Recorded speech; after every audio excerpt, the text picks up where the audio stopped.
intent on not letting Wilken run away with the N4 class. The N3 Gaggle is one of the feistiest groups in local rallying, and despite their junior status, these machines are tough to drive. With limited power and no LS diff, you have to maintain high cornering speeds and keep the momentum up if you want to be competitive. For Barry Grobelaar, an encounter with the guinea fowl got the adrenaline pumping, but cost him time on stage 7. This morning was going to turn out to be a brilliant dice between the A7 cars. There's sort of 4 cars in a question of 20 or 30 seconds. And so we were really flying, putting it literally. And we met some obstacles in the road, being some guinea fowl. And I was doing about 160, I presume, when we hit them. So there was nothing much we could do. So we ended up hitting one in the center of the windscreen, which makes it rather difficult to see where you're going. The problem is now I can't see the left-handers that well, so I have to back off a little bit. The right-handers and straights, it's fine, we can keep going. So we're at this stage trying to see if we can find a windscreen somewhere, and hopefully we'll be able to change it in a stage or two. But if we can't find one, we'll have to try and finish the rally the way it is. With 3 stages to go, Damso's lead was a slim 19 seconds. Fecken and Kuhn had both slipped back, with Lawrence moving up into 3rd and JP 4th. Hubich was still way down in 7th.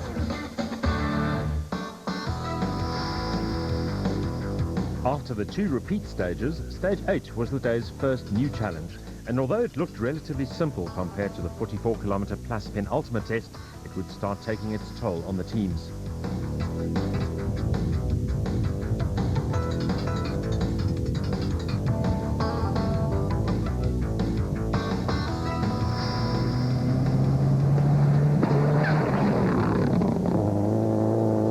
Was in a positive frame of mind. My feeling is the last 49k gravel stage will be the decider and the tester, and you've got to keep the car going until then. But we had no drama with the car, really. It's held well together yesterday, did well on tar for me. And I think we're nearly at the end of our testing and sorting and trying this and trying that, so I feel it's now time to move forward. While Gemmell had a disappointing stage, Wilken was flying, taking 3 seconds off the Toyota.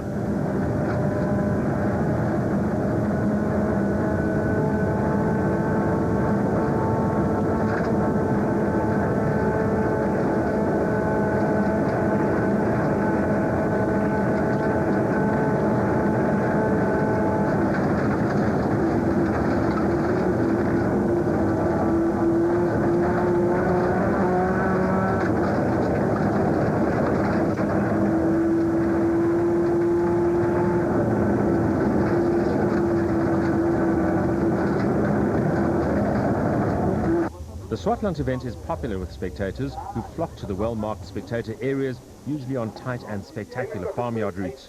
We caught up with Charles Wilken. After real torrid season, seems like now the car is back on spec and going well. I think I must just drive a bit more because I'm still a bit cautious, and I'm not driving with real commitment yet, but yeah, we're still leading, so it's a good thing.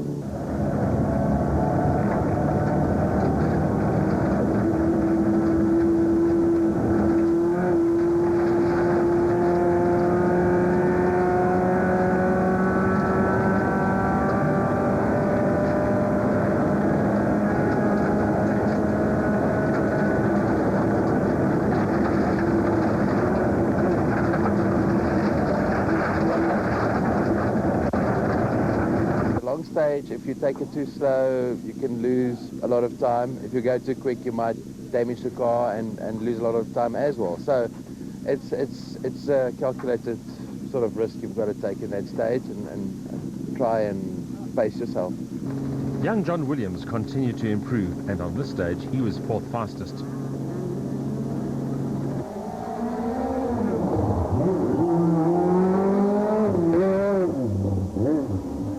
For Kuhn and Hodgson, an overheating engine would spell the end of the rally, while Etienne Lawrence was slowed by a puncture.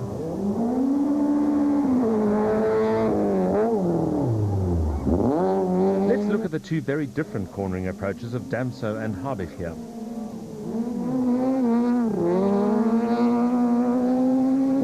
And another comparison. This time it's Wilken versus Raider on very similar lines.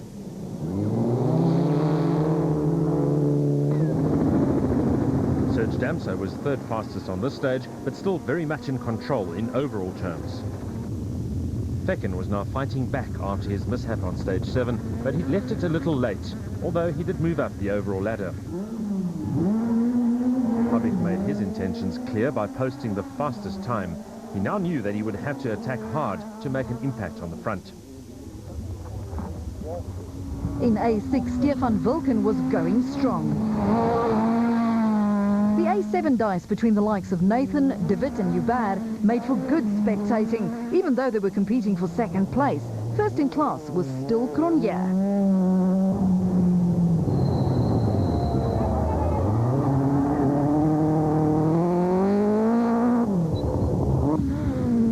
In the N3 dice, Rodney Versace was still leading. We spoke to Cronje, who has already won the A7 title for the year. We've just lost the power steering, so it was a bit nasty, but that's just par for the course. It's unfortunately how it goes. Yeah, but it's been a good day. I'd say the car performs well, it brakes well, it does everything well. I've been pacing myself with the N4s, and it's been a good day for me because, you know, the N4s have really upped their game. So it's been tricky for me to try and stay in there, and I've really always just used them as a benchmark and just try to keep it clean, be quick and keep it clean. It's just trying to train myself for hopefully the future. But the car has just performed faultlessly. I mean, it's really been good. For regional competitor Jean Foucher, stage 8 held some problems. Fortunately, he managed to get going again.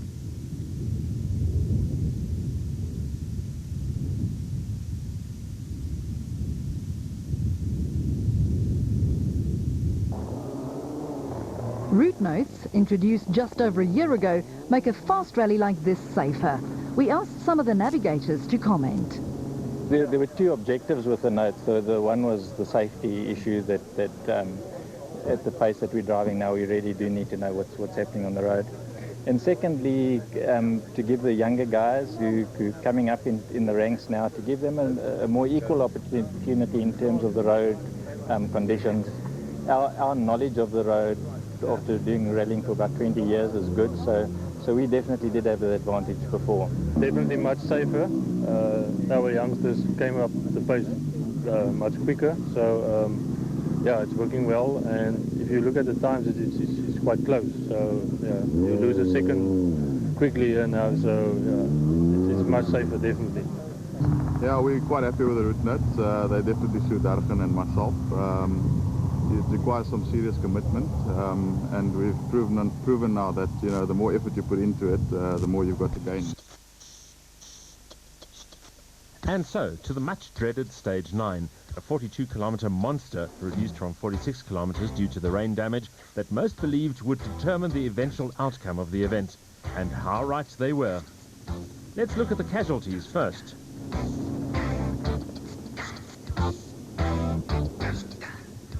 Pfeiffer and Harding found Cronje and Birken limping along with a flat and overtook the Toyota.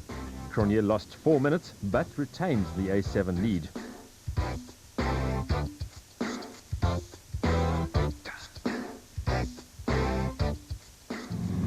Volkswagen lost 2 of its 3 cars on this long, hot stage. Both Enzo and Hergen retired with engine failure.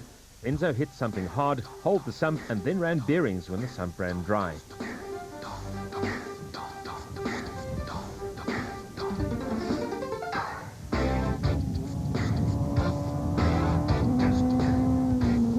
But Hergen's retirement was the more spectacular one. With fine grass being ingested into the lower air intake, overheating was inevitable, followed by an oil fire that had to be extinguished.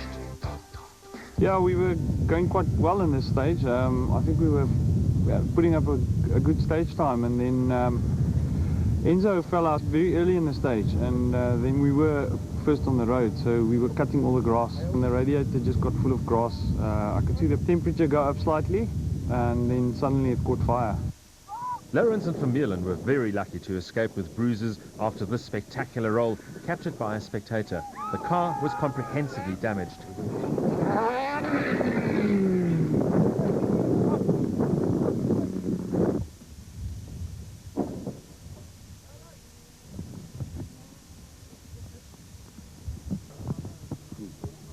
Well, we came down the straight. The jump is marked there. It says a bad jump caution, but we thought we can take it a bit faster than what we were not supposed to be that fast. I think we almost made it through, and we just landed on our nose, and then we fell over heads for a couple of times. I don't know how many times. How many times did you roll? Oh, I don't know. They say about 3-4 times, but it just stuck the nose into the gravel, and then it just went over and over. Not much you could do after that. You were just a passenger. Now, let's take a look at that roll again.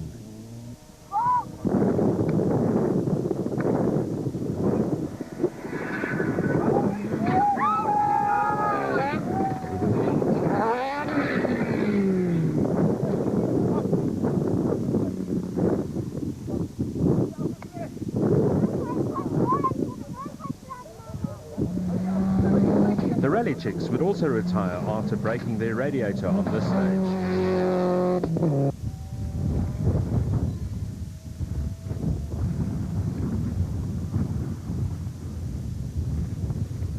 We hit a triple course. Well, I don't know what it was called. It was a jump. I don't remember actually after hitting it. We landed quite badly, so I think I'm broken the radiator. But the gauge only went up just down the road here, so I thought, let me just take a chance, put the heater on, and yeah, it doesn't want to go anymore.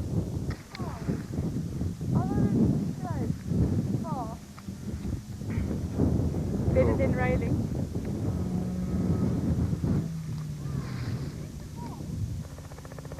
Gugu Zulu's A7 debut came to a premature end when the new Polo's gearbox carrier bolt sheared.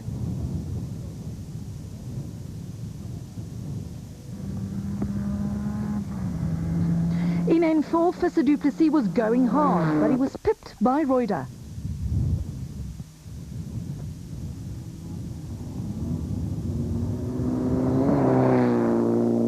Look at the way JP gets his Team Total Run-X airborne. Wilkin continued on his victorious N4 way, and John Williams was going better and better. Damso only managed third in class here, but was conserving his car in the interests of the overall win. Gemmell was pushing hard, perhaps still hoping to make an impact.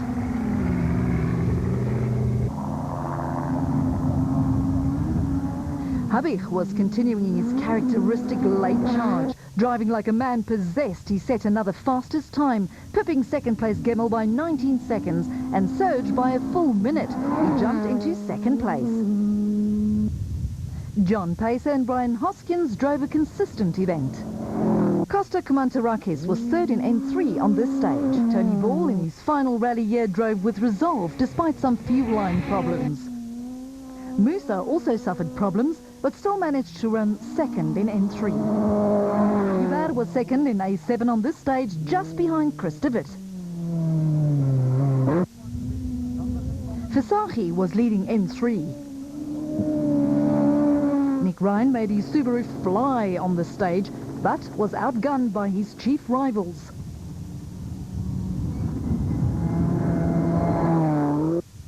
Despite the earlier bumper bashing, Busi Mabanga soldiered on in A5, as did his crash partner Pete Buckus.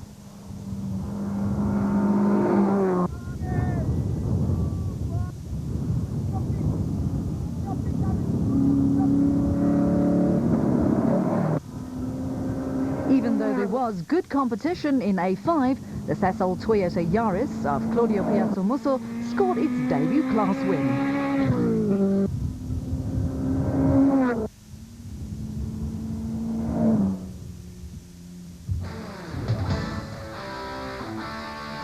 Clerk of the course Robert Moll wasn't going to make the last stage short or easy.